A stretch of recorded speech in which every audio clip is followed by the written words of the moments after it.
Hi, Michael. So, thank you for joining us. So, we have today Michael So from Tokenizze, and thank you for joining Mining News Saudi Arabia. I would just like to start off by asking, to introduce yourself a little bit and what you do at Tokenizze, and then we'll move forward to other questions. Absolutely. Well, wonderful to be here. It's a great forum today over here, seeing all the ministers around the world coming all to Riyadh. Uh, we Tokenize myself. I'm the CEO, Michael So, Tokenize, and also the founder. We are a recent startup, but made tremendous progress over the last 14 months. We are currently the largest metals tokenization platform in the world with over $250 million worth of gold and silver on the platform. Just last month, we processed over $42 million worth of transactions. We're making this one of the most used RWA real-world asset use cases around the world. Happy to tell you more about our construct. We focus on one thing called the warehouse receipts tokenization, specifically catered towards the supply side of the equation, especially for my clientele in this forum, such as producers, refiners, and miners. And I would love to tell you guys more about it. So, tell us a little bit about what pain points you're trying to solve in the supply, mineral supply chain, step by step, so that our viewers, can understand a little bit more. Absolutely, yeah, absolutely. Historically speaking, base metals and minerals, especially, are a very, very restricted play, meaning only those who have access to the metals and those who have access to the specific players within the market will know how to buy or sell from each other. What tokenization does is that it enables a much wider access globally around both retail, wholesaler, dealer, refiners, and producers around the world to basically interact with each other.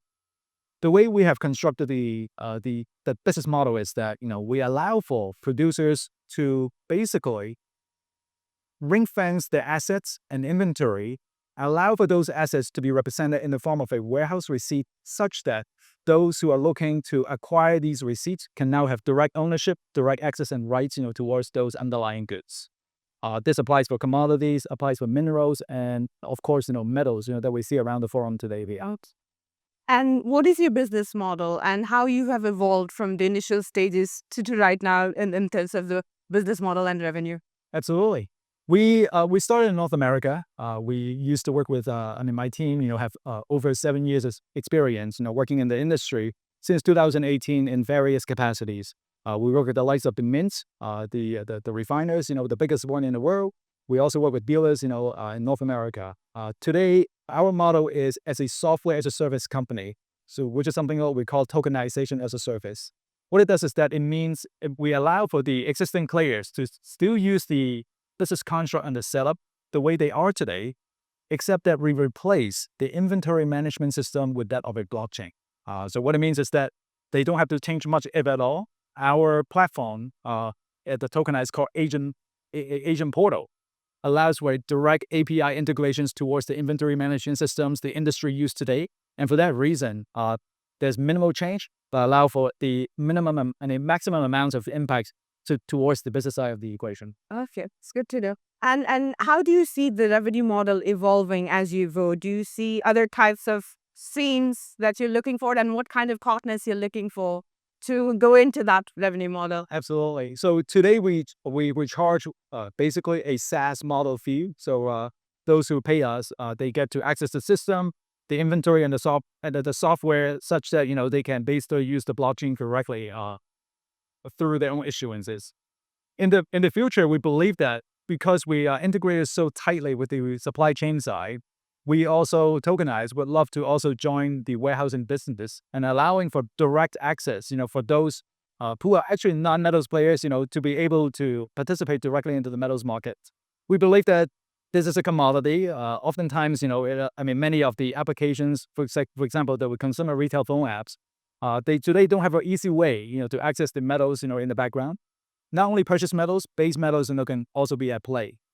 So our future business model certainly will evolve, beyond just software. We are looking to also become one of the logistics, company that allow for tight integrations such that, the fintech side can directly integrate. Exactly. That's interesting to know. So I'll just shift a little bit on the risk compliance side, because this is an ongoing challenge in the mining industry, whether blockchain or not. Yep. So I would love to know, how do you mitigate fraud risk around, double pledged warehouse receipts or falsified is how do you mitigate that in your Absolutely. So starting with the KYC AML perspective, we use a very particular standard called the ELC 3643.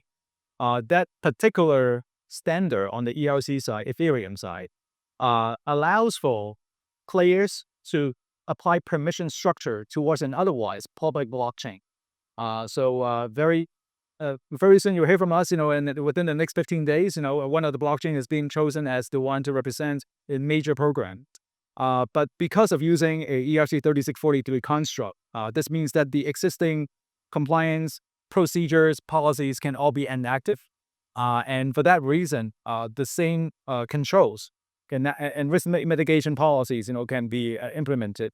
So we support basically the existing policies that the industry uses today.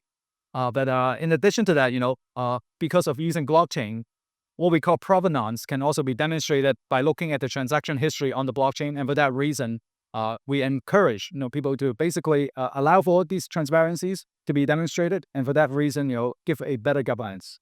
Interesting. And how has been your experience working in North America and your global expansion plan? Let's say, what kind of opportunities and challenges do you see, let's say, in Middle East, Africa, and implementation? I know North America is different, Absolutely. Middle East is different, Africa and Asia is different. What kind of challenges do you foresee in implementing the tech? Absolutely. I would say education on what Okay. blockchain, what token is, what tokenization is still a major hurdle for the industry.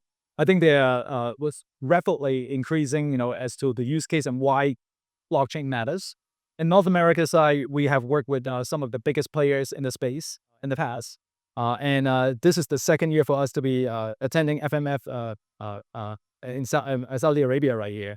Last year, when I spoke with many people on the forum, people do not understand what tokenization is. I think we are starting to see a rapid change of the reception of blockchain in the market. And we have been actively sought out by many of the GCC countries around here. And we are looking also to establish our presence very soon, within this area. So I would say education is still a big thing, but through, such as, interviews like this, I think many players can get themselves educated on the use case. True.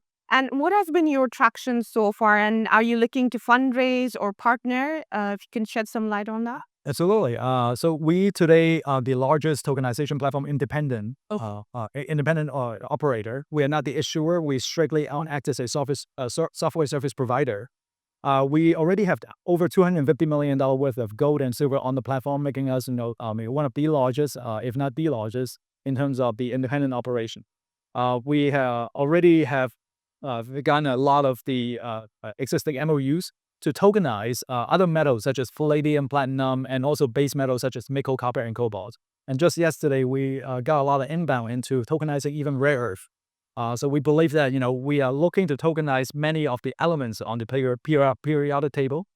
Once again, because, these metals and minerals are not easy to access, by having tokenization in place, we are enabling the two markets, the two sides of the market to reach out to each other. Interesting. So just to wrap up, my last question, like how do you see Tokenize, integrating with exchanges or financiers in Saudi and in the region? Like what kind of, role do you see playing out? Absolutely. We were just in Dubai and Abu Dhabi last week.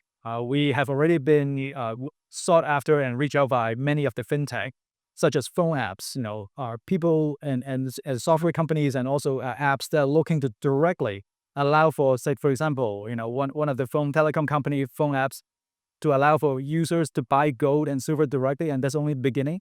But imagine in a world where everyone on the planet can participate in owning a piece of metals because they are already in the same compliant form. This means that, many people can take a view as to whether or not the metals, can be used, and for that reason, extending financing for all. Interesting.